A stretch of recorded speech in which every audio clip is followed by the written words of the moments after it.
नमस्कार दोस्तों, मैं जेपी डांडिया आप सभी का आपके अपने YouTube channel dandiya electrical study पर एक बार फिर से स्वागत करता हूं।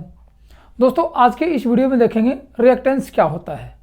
मतलब दोस्तों, टॉपिक इतना इंपॉर्टेंट है कि आप लोग जब भी एसी थ्योरी के मामले में मान लो या किसी एसी मशीन के बारे में देखोगे, यदि कोई क्वेश्चन आता है तो रिएक्टेंस, इम्पीडेंस, रेजिस्टेंस, इनमें से अवश्य क्वेश्चन आता है।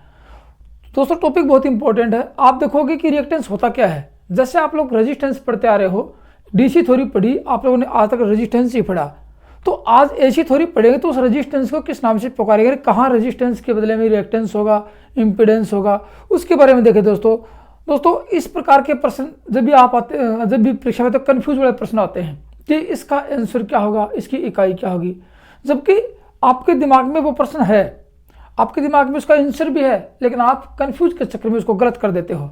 तो आज ऐसा नहीं करेंगे कि आपका क्वेश्चन का आंसर गलत हो और आपके नंबर कट जाएं, क्योंकि आज उन सब बातों को पढ़ेंगे जो आपके दिमाग में कंफ्यूज है, जो आपके दिमाग में डाउट है, उस डाउट को दूर करेंगे और सारे कॉन्सेप्ट क्लियर अच्छी तरह से समझेंगे कि आप कभी इनके बारे में कभी आप भूल भी नहीं सकते। जब भी आप ऐसी थ्योरी पढ़ोगे तो आपके सामने वो चीज़ें अवश्य याद आएंगी। आप अवश्य सोचोगे कि सर ने पढ़ाया था, आज हमें वो चीज़ याद है और याद रखने के लायक भी हैं, क्योंकि परीक्षा में भी इंपॉर्टेंट है। और आपको याद नहीं रखोगे तो एसी सर्किट हल नहीं कर सकते, प्योर इंडक्टिव सर्किट को हल नहीं कर सकते, प्योर कैपेसिटर सर्किट को हल नहीं कर सकते, और उनका मान नहीं निकाल सकते कि कैपेसिटेंस का मान कितना होगा। उनकी एक इकाई जो होती है, जो आप पावर पढ़ोगे, उस पावर के बारे में नहीं जानकारी प्राप्त कर सकते। पावर के बारे में नहीं पढ़ोगे तो पावर फैक्टर क्या होगा उसके बारे में जानकारी नहीं प्राप्त कर सकते। इसलिए इस टॉपिक को पावर फैक्टर पढ़ने के लिए, किसी मशीन के कैलकुलेशन करने के लिए, किसी मशीन का धारा का रुकावट कितनी है उसके लिए, या फिर एसी सर्किट को हल करने के लिए आपको अवश्य इनकी आवश्यकता पड़ेगी। इसलिए आज उस रिएक्टेंस के बारे में देखते हैं। रिएक्टेंस पढ़ने के बाद पढ़ेंगे इंपीडेंस क्या होता है। इसलिए देखते हैं रिएक्टेंस क्या होता है, जिसको अपनी भाषा में हिंदी में प्रतिघात कहते हैं। क्या कहेंगे? प्रतिघात कहेंगे। अब देखो, हार्ड कुछ नहीं है दोस्तों। आप लोगों देखोगे, सबसे पहले आप लोगों ने क्या पढ़ा, देखो थ्योरी शुरू की, इलेक्ट्रिकल पढ़ना शुरू किया, रेजिस्टेंस का नाम आया। उसके बाद में धीरे धीरे जो ही आगे बढ़े, पढ़ते चले गए, आपके पास में रिएक्टेंस का नाम आया, कंडक्टेंस का नाम आया। ये टेंस डेंस जो लगते हैं, गौर से सुनना मेरी बात, टेंस और डेंस जो लगते हैं उनका काम एक ही होता है, या तो विद्युत धारा में सुगमता प्रदान करना या विद्युत धारा में रिकॉर्ड करना, बस इसके बिना कोई काम नहीं होता है।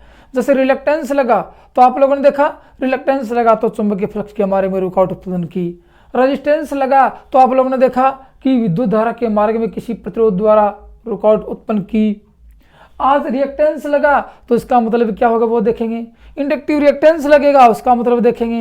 इंपीडेंस लगेगा उसका मतलब देखेंगे। एडमिटेंस होगा उसका नाम देखेंगे। ससेप्टेंस होगा उसका नाम देखेंगे। दोस्तों, इन टेंस जो डेंस लगता है उनका सबका एक ही मतलब होता है। गौर से सुनना, इसका मतलब एक ही होता है, या तो विद्युत धारा के मार्ग में सुगमता प्रदान करना, विद्युत धारा को प्रभावित होने देना, या फिर विद्युत धारा को प्रभावित नहीं होने देना, उसके मार्ग में रिकॉर्ड उत्पन्न करना। तो आज उनके बारे में देखेंगे कि कौन कौन से शब्द, एसी थ्योरी में सारे शब्द आएंगे आपके सामने। एसी थ्योरी पढ़ रहे हैं, एसी फंडामेंटल पढ़ रहे हैं, इसमें सारे शब्द आएंगे कि ये विद्युत धारा, जैसे एडमिटेंस आएगा उसका काम होगा विद्युत धारा के मार्ग में सुगमता प्रदान करना। जैसे आप लोगों ने पता था कंडक्टेंस क्या था, उसी प्रकार एडमिटेंस होता है। जैसे आप लोगों ने देखा था कि कंडक्टेंस जो विद्युत जो कंडक्टिविटी होते हैं, उसी प्रकार ससेप्टेंस होता है। जैसे रेजिस्टेंस होता है उसी प्रकार रिएक्टेंस होता है। तो रिएक्टेंस कहाँ होगा, कितने प्रकार का होगा, इसकी इकाई क्या होगी, इसका मान कैसे निकालेंगे वो देख लेते हैं। तो क्या कहेंगे, रिएक्टेंस क्या होता है। जैसे आप लोगों को बताऊं, जैसे आप लोगों ने कोई चालक तार लिया, गौर से देखना, ये चालक तार लिया आप लोगों ने, बहुत ही अच्छी तरीके से, एक मस्त तरीके से बताऊंगा कि आप लोग भूलोगे नहीं। जैसे चालक तार लिया, विद्युत धारा प्रवाहित किया आप लोगों ने, ये विद्युत धारा प्रवाहित की, तो आप लोगों को पता चालक तार में क्या है। जैसे यही कोई तांबे का तार, जैसे कॉपर का तार ले लिया, मान लेते हैं कॉपर का तार लिया, तो क्या रेजिस्टेंस नहीं है, इसमें रेजिस्टेंस होगा। विद्युत धारा के मार्ग में रुकावट उत्पन्न करेगा, उसका रेजिस्टेंस कहते हैं। गौर से देखना मेरी बात को, विद्युत धारा के मार्ग में उसने रुकावट पैदा की। जैसे मान लेता हूँ यही एक चालक तार है, ये है, कोई भी रेजिस्टेंस, जैसे चालक तार लिया, इसमें रेजिस्टेंस लगा दिया, कोई इक्विपमेंट लगा दिया, जैसे प्रेस लगा दी, हीटर लगा दिया, रोड लगा दिया, बल्ब लगा दिया, कोई भी लगा दिया, अब पता है आपको यह रेजिस्टेंस है। उस तांबे के तार का रेजिस्टेंस बनाया मैंने, एक रेजिस्टेंस लगाया, इसने क्या किया, विद्युत धारा के मार्ग में रिकॉर्ड उत्पन्न की और उसका नाम रेजिस्टेंस हो गया। अब सोचने वाली बात आ गई, यदि मैं इसी तांबे के तार को, कौन से को, इसी कॉपर वायर को मान लेते हैं, ये कॉपर वायर लिया, इसकी मैंने कॉइल बना दी, कुछ नहीं किया वैसे मैंने, इसकी कॉइल बनाई। अब बताओ क्या यही तांबे का तार था जो यहाँ इसमें रुकावट उत्पन्न हुई, जिसको रेजिस्टेंस बोला? यही तांबे का तार है जिसमें आप लोग कॉइल बनाई, इंडक्टर बनाया, तो क्या विद्युत धारा का विरोध यहाँ नहीं होगा? विद्युत धारा प्रवाहित होगी, विद्युत धारा का विरोध होगा, उसको कहते हैं अक्सर इंडक्टिव रिएक्टेंस। अब मैं आपको एक एक एक्सप्लेन करके बताऊंगा, ऐसे में शॉर्टकट नहीं बता रहा हूँ आप लोगों को, एक्सप्लेन करके बताऊंगा इसमें अंतर होता क्या है, इन तीनों में अंतर क्या है, inductive reactance, capacitive reactance, resistance, impedance, इनमें अंतर क्या होता है वो भी बताऊंगा आप लोगों को, ताकि आप लोगों का अच्छी तरह दिमाग में घुस जाए बातें और अच्छी तरह समझ में आ जाए कि वास्तव में इनका ज़्यादा अंतर नहीं है, इनमें कुछ अंतर नहीं, बस एक दिमाग में अंतर ही लग रहा था। जैसे ये ले लिया, अभी मान लो कोई चालक तार लिया, जैसे ये चालक तार लिया था, इसमें विद्युत धारा प्रवाहित करवाई थी आप लोगों ने, इसमें आर था, इसी चालक तार की कॉइल बनाई, इसमें ले लिया। अब मान लें कि मैं इसी चालक तार का क्या बनाता हूँ, कैपेसिटर बना देता हूँ, या कैपेसिटर बनाया, इसमें विद्युत धारा प्रवाहित करवाई, तो क्या विद्युत धारा का विरोध यहाँ नहीं होगा? विद्युत धारा का विरोध यहाँ भी होगा, उसको कहते हैं अक्षी। अब होते क्या देखो, इनके बारे में देखते हैं। तो सबसे पहले परिभाषा किसके देखेंगे? रिएक्टेंस के देखेंगे। तो रिएक्टेंस की परिभाषा क्या लिखेंगे? देखो, किसी कॉइल द्वारा, गौर से मैं प्रतिरोध का नाम नहीं लूंगा, क्योंकि प्रतिरोध तो प्रतिरोध ही होता है, जिसको रेजिस्टेंस से बोलते हैं, रेजिस्टेंस नाम बोलते हैं, जैसे रेजिस्टेंस है किसी चालक तार में। मैं नाम लेता हूँ किसी कॉइल का, किसी कॉइल या इंडक्टर, इंडक्टर जहाँ जैसे किसी कॉइल को लपेट कर, कॉइल किसी तांबे के तार को लपेट कर, एल्यूमिनियम के तार को लपेट कर उसका कॉइल का रूप दे देते हैं, इंडक्टर बना देते हैं, उसको कहते हैं कॉइल। किसी कॉइल या इंडक्टर व किसी कैपेसिटर, दो बातें आएंगी आपके सामने। किसी कॉइल या इंडक्टर अर्थात चौक मान लेते हैं, मोटर मान लेते हैं, जिसमें कॉइल का प्रयोग किया गया हुआ लोड, इंडक्टिव लोड मान लेते हैं। तो मैं शॉर्ट करता हूं कि किसी कॉइल या इंडक्टर तथा किसी कैपेसिटर द्वारा उनमें से प्रवाहित विद्युत धारा का जो विरोध होता है, उनमें से प्रवाहित विद्युत धारा के मार्ग में जो अवरोध उत्पन्न होता है, उस अवरोध को कहते हैं प्रतिघात, रिएक्टेंस कहते हैं। तो इसकी परिभाषा क्या लिख सकते हैं? किसी, लिख लो, किसी कॉइल या इंडक्टर द्वारा, कॉइल को हिंदी में कुंडली कहते हैं और इसको प्रेरक कहते हैं, याद रखना, प्रेरक कहते हैं। इंडक्टर द्वारा उनमें से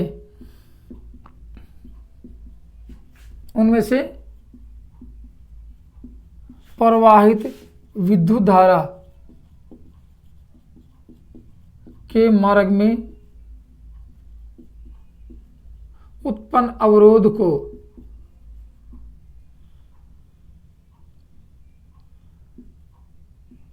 प्रतिघात कहते हैं। उत्पन्न अवरोध, जो अवरोध करने का जो गुण है, उत्पन्न अवरोध करने के गुण को मान लो, अवरोध, उत्पन्न अवरोध करने के गुण को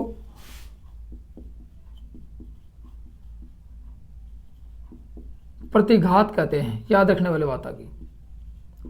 तो रेजिस्टेंस द्वारा जो विद्युत धारा का विरोध होगा उसको रेजिस्टेंस ही कहते हैं। किसी चालक तार में विद्युत धारा का विरोध होगा उसको रेजिस्टेंस ही कहेंगे। लेकिन किसी कॉइल द्वारा विरोध होगा और किसी इंडक्टेंस द्वारा या किसी कैपेसिटर द्वारा विरोध होगा उसको कहते हैं प्रतिघात। अब आप लोग देखो, एक चीज गौर से सुनना मेरी बात, कभी नहीं बोलोगे आप लोग, विद्युत धारा के मार्ग में जो भी अवरोध करेगा, जो जिसका नाम कुछ भी हो सकता है, इंडक्टेंस हो सकता है, नहीं सॉरी इंडक्टिव रिएक्टेंस हो सकता है, कैपेसिटिव रिएक्टेंस हो सकता है, रेजिस्टेंस हो सकता है, ठीक है ना, रिएक्टेंस हो सकता है, जो भी आपको लगे कि विद्युत धारा के मार्ग में रुकावट उत्पन्न की है, उसको उसकी इकाई ओम ही होती है, चाहे वो कैसा भी नाम हो। जैसे आर, प्रतिरोध की इकाई क्या थी, ये आर, इसकी इकाई ओम थी, ठीक है ना, तो इसकी इकाई भी क्या रहेगी, ओम रहेगी। लेकिन इसको दर्शाएंगे कैसे, इसको रिएक्टेंस को अक्ष से दर्शाते हैं, अक्ष से दर्शाएंगे। इसकी इकाई क्या रहेगी, इकाई यूनिट क्या रहेगी, इसकी यूनिट ओम ही होगी, ओम।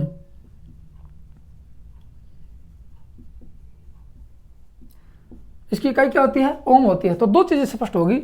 अब आपके सामने कोई भी नाम आता है, जैसे मैंने सोचा कि रेजिस्टेंस आता है तो इसकी इकाई ओम, ये आपके सामने रिएक्टेंस आ गया, प्रतिघात आ गया, उसकी इकाई ओम। जैसे आपके सामने इंपेडेंस आएगा उसकी इकाई ओम, जैसे आपके सामने प्रेरणिक प्रतिघात आएगा उसकी इकाई ओम, जैसे आपके सामने धारितीय प्रतिघात आएगा उसकी इकाई ओम।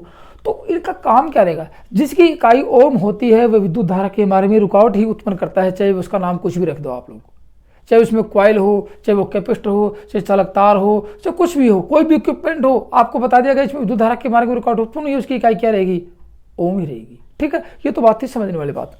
अब देखो, मैंने आपको बताया कि इसको अक्ष से दर्शाते हैं।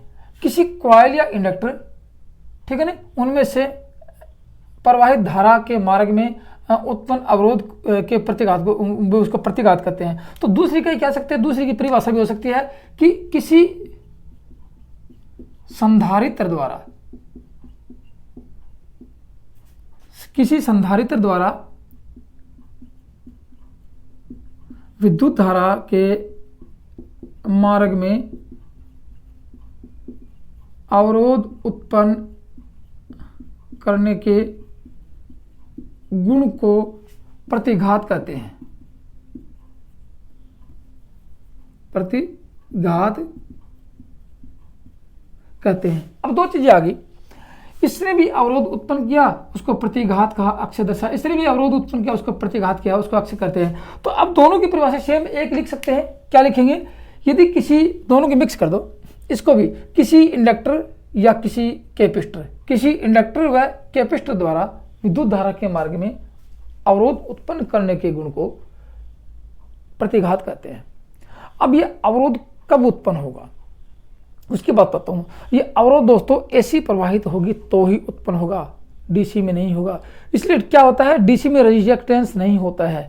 ये अवरोध उत्पन्न कब करेगी? जब आपसे पूछा जाए इसमें एसी लगाई, एसी लगाया तो उसने अवरोध उत्पन्न किया, उसको प्रतिघात कहा। डीसी लगाई, उसने अवरोध उत्पन्न किया, उसको आर ही होता है। तो डीसी में कभी रिएक्टेंस नहीं होता है। तो अब इसने क्यों उत्पन्न किया वो तो सर्किट पढ़ेंगे तब बताएंगे, आज भी आपको मैं बताऊंगा, ऐसी बात नहीं है। ठीक है ना? तो क्या कह सकते हैं, इसकी परिभाषा दोनों को जोड़ दो, एक तो इसको और एक इसको, दोनों को। तो लिखेंगे किसी कॉइल या इंडक्टर तथा किसी कैपेसिटर या संधारित्र द्वारा विद्युत धारा के मार्ग में अवरोध उत्पन्न करने के गुण को प्रतिघात कहते हैं या फिर रिएक्टेंस कहते हैं। इसको अक्ष से दर्शाते हैं, इसकी इकाई ओम होती है। ठीक है, अब ये दो प्रकार का होता है, गौर से सुन ले मेरी बात। ये कितने होता है? दो प्रकार का होता है। रिएक्टेंस कितने प्रकार का? दो प्रकार से या दो प्रकार का होता है। अब दोनों प्रकार पढ़ेंगे। देखो, एक तो होता है आपका ये इंडक्टिव रिएक्टेंस, इंडक्टिव रिएक्टेंस इसको बोलते हैं प्रेरणिक प्रतिघात। और दूसरा होता है कैपेसिटिव रिएक्टेंस, कैपेसिटिव रिएक्टेंस इसको बोलते हैं धारितीय प्रतिघात।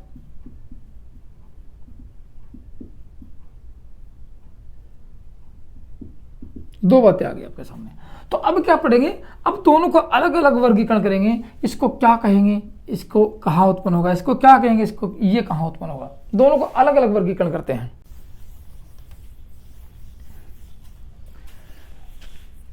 तो रिएक्टेंस कितने प्रकार का हो गया? दो प्रकार का हो गया। तो पहले दिखाता हूं आपको इंडक्टिव रिएक्टेंस।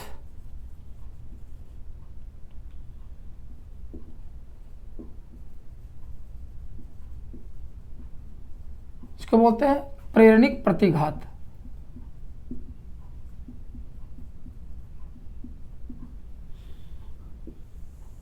इसके बारे में देखते हैं। मैंने आपको बताया कहां उत्पन्न होगा, किसी कॉइल द्वारा। ठीक है ना? इसको दर्शाएंगे कैसे वो बताएंगे कि देखो ये आपका आ गया रिएक्टेंस, ये अक्ष है। इंडक्टिव क्या है? देखो ये प्रतिघात, इसको अक्ष दर्शाते हैं, मैंने आपको बताया था, इसको अक्ष दर्शाते हैं। अब ये होता कहाँ, देखो मैंने आपको बताया था किसी इंडक्टर या कॉइल द्वारा, किसी इंडक्टर या कॉइल द्वारा। जैसे मैं कॉइल बनाता हूँ, देखो ये आपको, आप समझोगे कि अच्छी तरह से आपको समझाऊंगा। जैसे मैंने कॉइल का रूप दे दिया, जैसे कोई इंडक्टर लिया, कॉइल दे दिया। गौर से सुनना मेरी बात। सर्किट बनाया आपको मैंने, ये यहां लगाई एसी, एसी लगाई, एसी विद्युत धारा प्रवाहित। आपको पता है एसी कैसी है? एसी परिवर्तनशील है दोस्तों। ये ऐसे एसी का मान एवं प्रवाह दिशा निश्चित समय के साथ निरंतर परिवर्तित होता रहता है, जिसको एसी कहते हैं। अब आपको पता है इसमें एसी प्रवाहित करवाइए, क्या है? परिवर्तनशील है। एसी परिवर्तनशील है, परिवर्तित होती रहती है, इसका मान एवं प्रवाह दिशा। इसमें एसी प्रवाहित करवाई तो आप लोगों को पता है इसमें धारा प्रवाहित होगी तो इसमें फ्लक्स उत्पन्न होगा, चुंबकीय क्षेत्र उत्पन्न होगा। अब चुंबकीय क्षेत्र कैसा उत्पन्न होगा? परिवर्तनशील होगा, वो भी कम ज्यादा बदलने वाला होगा। इसके चारों ओर चुंबकीय फ्लक्स स्थापित हो जाएगा। देखो गौर से बंदे मेरी बात आप सुनते जाना। चुंबकीय फ्लक्स स्थापित होगा, कैसा? परिवर्तनशील। तो आप लोगों को पता है फैराडे ने क्या बताया था?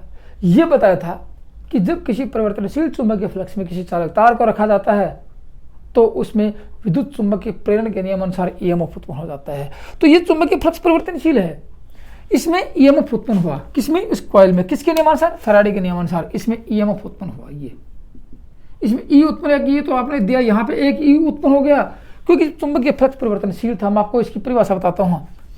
इसमें ईएमएफ उत्पन्न हुआ, ईएमएफ उत्पन्न हुआ तो क्या हुआ, ये विरोधी स्वभाव का जिसको बैक ईएमएफ बोलते हैं, बैक ईएमएफ होता है। ये दो प्रकार का होता है इंडक्टेंस, मैं आपको बताऊंगा।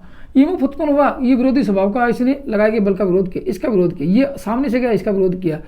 तो अब बताओ इसमें एसी दी तब हुआ, जब डीसी दी तो क्या होता, इसका चुंबकीय फ्लक्स स्थिर स्वभाव का होता। जो इसमें फ्लक्स परिवर्तन नहीं होता तो इसमें ईएमएफ उत्पन्न नहीं होता। ईएमएफ उत्पन्न नहीं होता तो इसमें इसके विरोध करने वाला कोई नहीं होता, इसका विरोध करने वाला कोई नहीं होता तो इसमें इंडक्टेंस नहीं होता। इसलिए कहते हैं इसी गुण को, कौन से गुण को, इसमें ईएमएफ उत्पन्न जो इसका विरोध करता है कॉइल के इस कुंडली के, इसी गुण को क्या कहते हैं, इंडक्टेंस कहते हैं।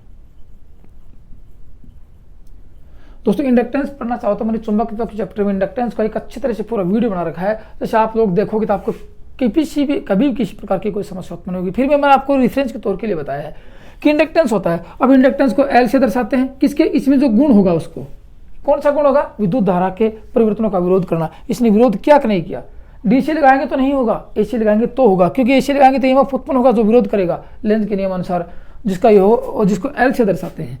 तो इसकी इकाई हेनरी होगी, इसमें जो गुण होगा उसकी इकाई हेनरी होगी। ये क्या है, एल है, इसमें क्या है, एल है। तो अब मैं ये समझा रहा हूँ, इसमें एल है तो इसकी परिभाषा क्या थी, किसी कॉइल द्वारा, देखो किसी कॉइल या इंडक्टर द्वारा उसमें से प्रवाहित विद्युत धारा के मार्ग में या उसका विरोध करने का गुण होता है, उसको कहते हैं एल। और विद्युत धारा के मार्ग में जो अवरोध उत्पन्न करता है उस गुण को कहते हैं रिएक्टेंस कहते हैं।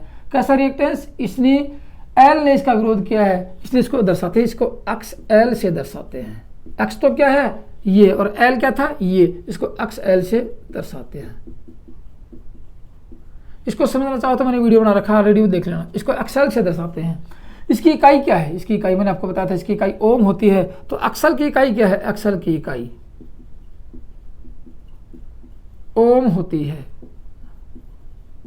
गौर से मेरी बात सुनते रहना, एक्सल की इकाई ओम होती है क्योंकि विद्युत धारा का विरोध हो रहा है। इसको एक्सल से दर्शाते हैं, इसकी इकाई ओम होती है। अब मेरी बात एक और देखो, परिभाषा मैंने आपको इसकी बता दी। अब इसमें एसी में क्या होता है, एसी में ये परिवर्तन हुआ, इसमें 1 सेकंड में 50 परिवर्तन, इसको क्या कहेंगे, फ्रीक्वेंसी कहेंगे। इसका मतलब फ्रीक्वेंसी जिसमें होती है वो इसमें धारा प्रवाहित करवाएंगे तो ही तो एल उत्पन्न होगा। यदि आपने डीसी लगाया तो क्या एल होगा, नहीं होगा। डीसी लगाएंगे तो एल नहीं होगा, फिर यहाँ पे क्या होगा, आर होगा, एक्सल नहीं होगा। यदि आप लोगों ने डीसी लगाई, एक्सल नहीं होगा, एल नहीं होगा तो एक्सल नहीं होगा, एक्सल नहीं होगा तो इसमें आर होगा जो विद्युत धारा का विरोधी करेगा। और आर का मान यहाँ पे कॉइल में लगभग 0 माना जाता है, शुद्ध यदि कॉइल होती है, क्योंकि एक्सल होता है यहाँ पे, विद्युत धारा का परिवर्तन का विरोध कोई नहीं करता है, ये होता है। तो अब क्या कहेंगे, ये एल है। एल यदि इसके अंदर है तो एल की इकाई हेनरी होगी। तो फिर कहेंगे इसमें फ्रीक्वेंसी लगाई, क्या लगाया आप लोगों ने, यहाँ फ्रीक्वेंसी लगाई, एक चक्कर पूरा, देखो ये एक चक्कर पाई का मान 180 डिग्री होता है। यहाँ एक चक्कर शुरू हुआ, अच्छा ये चक्कर यहाँ से शुरू हुआ, ये हुआ यहाँ से एक साइकिल पूरी हुई, एक साइकिल यहाँ लगाएंगे तो 2 पाई हो गया। तो 2 पाई लगाया यहाँ पे, क्या 2 पाई फ्रीक्वेंसी, 2 पाई एक चक्कर, 2 पाई का मतलब एक चक्कर 360 डिग्री का, और एक चक्कर पूरा हो जिसको बोलते हैं फ्रीक्वेंसी। 360 डिग्री में कितने चक्कर लगे एक सेकंड में, इसको बोलते हैं 2 पाई। तो इसका मान कितना हो गया, एक्सएल बराबर 2 पाई एफ। 2 पाई एफ 360 डिग्री के कितने चक्कर लगाए इसने, यहाँ पे कितना परिवर्तन हुआ, एक 360 चक्कर में कितना परिवर्तन, 2 पाई एफ। और विरोध किसने किया, इस एल ने, 2 पाई एफ एल, इसकी इकाई ओम होती है। इसका मान होता है एक्सल का, एक्सल बराबर 2 पाई एफ एल होता है। यहाँ 2 पाई क्या है, 2 पाई देखो, 2 पाई स्थिरांक है, कांस्टेंट है, क्योंकि एक चक्कर में 360 डिग्री होते हैं। और एल का मान भी कांस्टेंट है क्योंकि एल बराबर होता है एन आई अपॉन फाई, ये होता है, ये कांस्टेंट है क्योंकि चक्रों की संख्या बराबर रहेगी, धारा बराबर रहेगी, तो एल पाई अपन, क्योंकि ये दोनों बराबर रहेंगे तो इसमें ये अपना फ्लक्स का मान बराबर रहेगा, तो ये भी कांस्टेंट है। मैंने आपको बताया जहाँ कांस्टेंट होता है, देखो यहाँ पे ये क्या आ गया, ये कांस्टेंट आ गया, ये भी कांस्टेंट आ गया, ये सॉरी एल भी कांस्टेंट आ गया, तो बच क्या गया फ्रीक्वेंसी अपने हाथ में। ये कांस्टेंट नहीं होते, बदल सकते हैं। तो एक्सएल, इसमें ये दोनों कांस्टेंट है, इसको यहाँ छुपा देते हैं, इसके अंदर बराबर में छुपा देते हैं, इसको बराबर छुपा देते, क्या लिखेंगे समानुपाती लगा देंगे, क्योंकि समानुपाती का मतलब कांस्टेंट होता है, कुछ छुपाया गया है, जो छुपाएंगे किसको, जो कांस्टेंट होता है वही, तो एल हो गया, ये सॉरी एफ हो गया, एफ, क्योंकि ये दोनों तो कांस्टेंट हो गए, एफ हो गए, इसलिए कहते हैं एक्सल फ्रीक्वेंसी के समानुपाती होता है। फ्रीक्वेंसी बढ़ेगी, देखो एक्सल कब बढ़ेगा, जब एफ का मान बढ़ेगा, एक्सल कब घटेगा, जब एफ का मान घटेगा। यदि एक्सल का मान 0 कब होगा, जब एफ का मान 0 होगा, याद रखने वाली बात होगी। तो फ्रीक्वेंसी 0 कहाँ होती है, फ्रीक्वेंसी 0 होती है इसमें डीसी में होती है, डीसी में एक्सल नहीं होता है, ठीक है। तो अब क्या कर सकते हैं, नोट लगा के लिख सकते हैं, किसी कॉइल या इंडक्टर में इंडक्टेंस, किसी कॉइल में इंडक्टर में इंडक्टेंस या फिर इंडक्टिव रिएक्टेंस कब तक होता है, जब तक किसी कॉइल इंडक्टेंस में इंडक्टिव रिएक्टेंस या इंडक्टेंस तब तक होता है जब तक कॉइल में एसी प्रवाहित होती है, डीसी में नहीं होता है। यदि उसमें डीसी प्रवाहित कर, लिख लेना मेरी बातें, किसी कॉइल या इंडक्टर में या किसी कॉइल में इंडक्टिव रिएक्टेंस या इंडक्टेंस कब होता है, जब तक उसमें एसी प्रवाहित होती है। डीसी प्रवाहित कर दी जाए तो इंडक्टिव रिएक्टेंस या इंडक्टेंस का मान 0 हो जाता है, इसलिए डीसी में इंडक्टेंस नहीं होता है। पूछा जाए किसी कॉइल में डीसी वोल्टेज 250 लगाए गए तो एल का मान कितना हो गया, एक्सएल का मान कितना होगा, नहीं होगा वहाँ पे एक्सएल का मान, क्योंकि एसी होगी तभी एक्सएल का मान होगा, ठीक है। तो ये तो थी बात इसकी, मैंने इसकी परिभाषा भी आपको बताई थी। तो ये तो थे आपके एक्सएल और एक्सी, ठीक है ना, एक्सएल। अब एक्सी की बात करते हैं। अब देखो दूसरा क्या पढ़ेंगे, कैपेसिटिव रिएक्टेंस, ठीक है। मैंने आपको बताया था किसी चालक तार को यदि कॉइल बना देते हैं तो इंडक्टिव रिएक्टेंस, यदि उसी चालक का यदि कैपेसिटर बना देते हैं, जैसे कोई प्लेट ले लेते हैं यहाँ पे, अब मैं इसकी बताता हूँ, जैसे कोई प्लेट ले लिया यहाँ पे, इनमें से विद्युत धारा प्रवाहित कर पाएंगे, तो अब उसका नाम लिखेंगे कैपेसिटिव रिएक्टेंस। तो अब दूसरा क्या पढ़ेंगे, देखना दूसरा अपने पास आता है कैपेसिटिव रिएक्टेंस।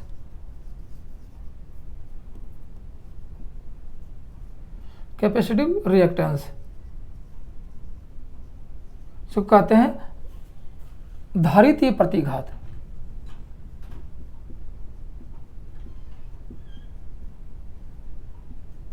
धारितीय प्रतिघात, इसकी बात करते हैं। देखो कैपेसिटिव, इंडक्टिव की बात की तो इंडक्टिव, अब मैं इसका सर्किट बना, देखो जैसे कोई ये ले लिया आप लोगों ने, कोई 2 प्लेटें ले ली और ये आपस में किसी पैराविद्युत सामर्थ्य के आधार पर इसको रख दिया यहाँ पे, और इनमें से आप लोगों ने एसी प्रवाहित करवाई, ठीक है ना, एसी प्रवाहित करवाई, एसी विद्युत धारा जो परिवर्तनशील ये विद्युत धारा प्रवाहित करवाई।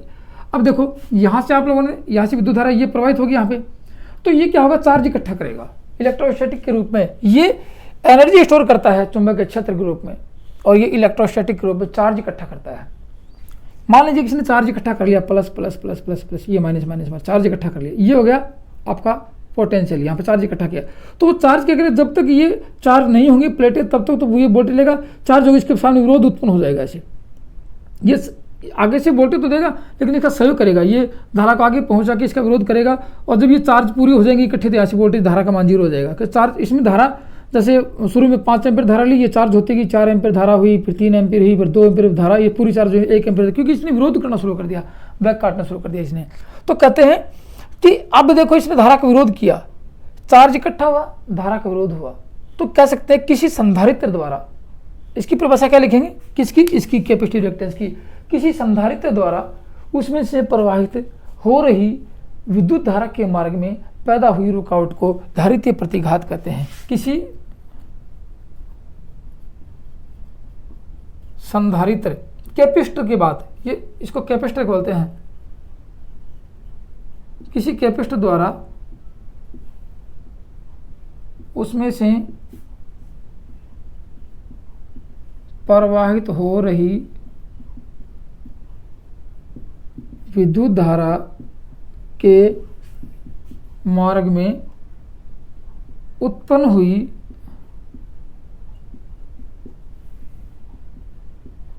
रुकावट को धारितीय प्रतिघात कहते हैं या कैपेसिटिव रिएक्टेंस कहते हैं।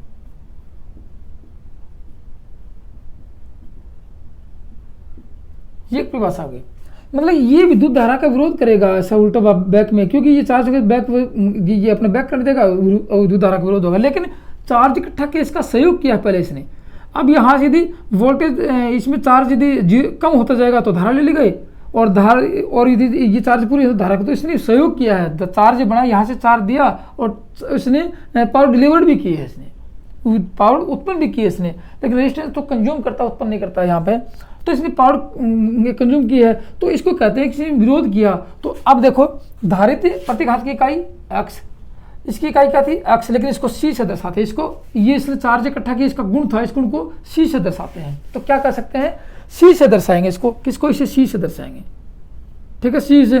तो अब कैपेसिटी को सी से दर्शाते हैं, ठीक है, सी से दर्शाएंगे, तो सी की इकाई क्या होगी, इसकी इकाई, इसको सी से दर्शाते हैं, इसकी इकाई फैराड होती है। तो क्या लिखेंगे, ये तो परिभाषा लिखी इस कैपेसिटेंस की परिभाषा, जब किसी संधारित्र में एसी प्रवाहित की जाती है, ठीक है ना, जब किसी कैपेसिटर को एसी सप्लाई से संयोजित किया जाता है तो वह विद्युत आवेश संचित करता है, किसके रूप में, इलेक्ट्रोस्टैटिक के रूप में विद्युत आवेश संचित करता है। इस आवेश संचित करने के गुण को, आवेश संचित करेगा इस कैपेसिटर के, इस गुण को कहते हैं कैपेसिटेंस, धारिता कहते हैं। एक परिभाषा ये थी, फिर दूसरे शब्दों में बताता हूं आपको। किसी संधारित्र को जब एसी प्रवाहित की जाती, किसी संधारित्र में एसी प्रवाहित की जाती है तो उसके कारण संधारित्र में चार्ज इकट्ठा होता है, जो उस पर आरोपित धारा का, उसमें प्रवाहित हो रही विद्युत धारा का विरोध करता है, और संधारित्र, इस गुण को कैपेसिटेंस कहते हैं, इस गुण को क्या कहते हैं, धारिता कहते हैं, और इसको सी से दर्शाते हैं, किसको, इसको सी से दर्शाते हैं, और इसकी इकाई फैरेड होती है। ये आपको दोस्तों सर्किट पढ़ाएंगे, प्योर कैपेसिटिव सर्किट क्या था, तब आपको अच्छी तरह से खुलासा करके बताऊंगा। इसकी इकाई फैरेड होती है, मैंने एल का सूत्र बताया, इसकी इकाई सी बराबर Q/V होता है, ये इसका फॉर्मूला है। लेकिन अपने को इस फॉर्मूले से मतलब नहीं है, अपने को तो धारित प्रतिघात, इसने विरोध किया, उससे मतलब है। तो इसको किससे दर्शाएंगे, इसको धारित प्रतिघात को, इस कैपेसिटिव रिएक्टेंस को अक्ष सी से दर्शाते हैं, और इसकी इकाई ओम होती है,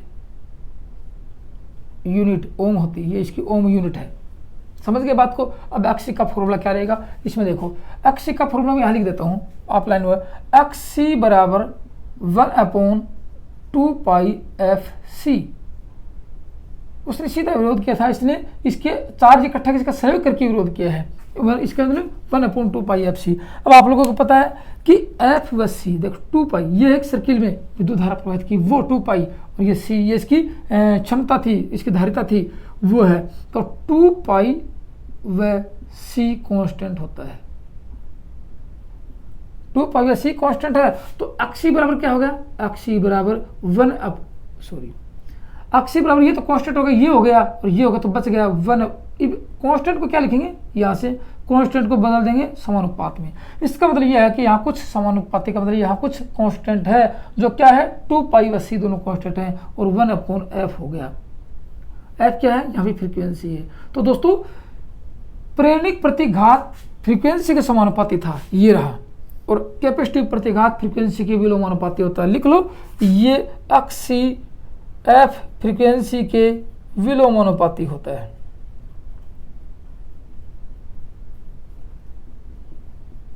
गौर से सुनिए मेरी बात को, विलोमानुपाती होता क्यों होता है, देखो यहाँ पे। तो कह सकते हैं कि अक्सी का मान जब कब बढ़ेगा, अक्सी का मान कब बढ़ेगा, जब एफ का मान घटेगा। गौर से सुनो मेरी बात, अक्सी का मान कब घटेगा, जब एफ का मान बढ़ेगा। दोनों विपरीत हैं, एक दूसरे के विपरीत हैं, और कह सकते हैं कि अक्सी का मान 0 कब होगा, अक्सी का मान 0 कब होगा, अक्सी बराबर 0 कब होगा, जब एफ का मान 0 होगा। इसके लिए ये भी कह सकते हैं कि डीसी में अक्सी का मान नहीं होता है, डीसी में अक्सी कैपेसिटिव प्रतिघात का मान नहीं होता है। दोस्तों ये तो थी आपका प्रतिघात। प्रतिरोध तो आप समझ चुके हो, किसी परिपथ में, किसी रेजिस्टिव परिपथ में विद्युत धारा के बारे में अवरोध उत्पन्न करने को रेजिस्टेंट कहते हैं, जिसको आर से दर्शाते हैं, और इसकी इकाई भी ओम होती है। दोस्तों आपके पास ये भी आ गया, ये भी आ गया। ये कहाँ था, ये सिर्फ ये आर कहाँ होता है, ये रेजिस्टेंस में होता है। अक्सी कहाँ होता है, ये अक्सल होता है इसमें, अक्सल। और अक्सी कहाँ होता है, अक्सी होता है इसमें। तो 3 मैंने आपको लोड बताया था कि एसी में 3 लोड होते हैं, 3 भार होते हैं। एक तो रेजिस्टिव भार होता है, एक इंडक्टिव भार होता है, एक कैपेसिटिव भार होता है। तीनों भारों में अलग अलग काम एक ही रहेगा, लेकिन नाम अलग अलग रहेंगे। ये अक्सी होता है, नाम अलग अलग रहेंगे। तो समझ गए दोस्तों, ये तो थी इसकी रामलीला पूरी। अब आपसे पूछा जाए, मेरी बात गौर से फिर सुनना आपसे, ये तो बहुत काफ़ी बार परीक्षा में है, अक्सी का मान फ्रीक्वेंसी का मान आधा कर दिया जाए तो अक्सी का मान कितना होगा। फ्रीक्वेंसी का मान आधा कर दिया जाए, यदि 50 की जगह 25 कर दिया जाए, यदि इसका मान 100 है तो ये भी आधा हो जाएगा। फ्रीक्वेंसी का मान 4 गुना बढ़ा दिया जाए तो इसका मान 4 गुना कम हो जाएगा। यदि फ्रीक्वेंसी का मान 2 गुना बढ़ा दिया जाए तो इसका मान 2 गुना बढ़ जाएगा। काफ़ी बार परीक्षा में आया, एक बार नहीं, हर पेपर में आता है। किसी ITI का पेपर खोल के देखोगे, किसी कंपटीशन का पेपर खोल के देखोगे, अक्सर अक्सर का मान तो पक्का आता है। इसलिए मैंने आपको उचित समझा कि आज के आपके कन्फ्यूज दूर हो जाएंगे। दोस्तों मुझे आशा है कि आपको वीडियो पसंद आया होगा। यदि वीडियो पसंद आए तो लाइक करना, शेयर करना, और जो दोस्त पहली बार वीडियो को देख रहे हैं वो इसी प्रकार इलेक्ट्रिकल थ्योरी का कंप्लीट सिलेबस का अध्ययन करने के लिए डांडिया इलेक्ट्रिकल स्टडी चैनल को सब्सक्राइब जरूर कर ले। तो दोस्तों अब देखो आगे क्या पढ़ेंगे, आगे ये पढ़ेंगे यदि किसी सर्किट में ये अकेला था तो R है, किसी सर्किट में ये अकेला है तो अक्सर है, किसी सर्किट में ये अकेला है तो अक्सी है, लेकिन तीनों की इकाई तो ओम तो है, ये भी ओम, ये भी ओम है। तो ये कह सकते हैं तीनों की इकाई ओम है। अभी इन दोनों को साथ लगा दिया जाए तो क्या होगा, या फिर इन दोनों को साथ लगा दिया जाए तो क्या कहेंगे, क्योंकि अक्सर भी आगे रखा, यदि इन तीनों को साथ लगा दिया जाए तो क्या कहेंगे, फिर भी तो कुछ तो होगा ना, कुछ क्यों होगा। यहाँ माना कि इन दोनों को साथ लगा दिया, ये लगा दिया, अब बोलो इसमें क्या कहेंगे, इसमें R है और इसमें अक्सर है, तो क्या कहेंगे, विद्युत धारा का विरोध कौन करेगा, R करेगा कि अक्सर करेगा। फिर मान लीजिएगा मैंने आपको ये लगा दिया, यहाँ पे समझो मेरी बात को आप गौर से, मैंने ये लगा दिया, यदि किसी सर्किट में ये लगा दिया ये, अब बताओ यहाँ तो अक्सर है और यहाँ अक्सी है, विद्युत धारा का विरोध अक्सर करेगा, विद्युत धारा का विरोध अक्सी का, तो अब इसको क्या कहेंगे, ये भी समस्या आती है। अब अगले वीडियो में देखेंगे कि इन तीनों को साथ लगाया, दो को साथ लगाया तो होगा क्या, कैसे उसको दर्शाएंगे, वो अगले वीडियो में देखेंगे। दोस्तों आज की वीडियो सिर्फ इतना ही है। थैंक यू, धन्यवाद।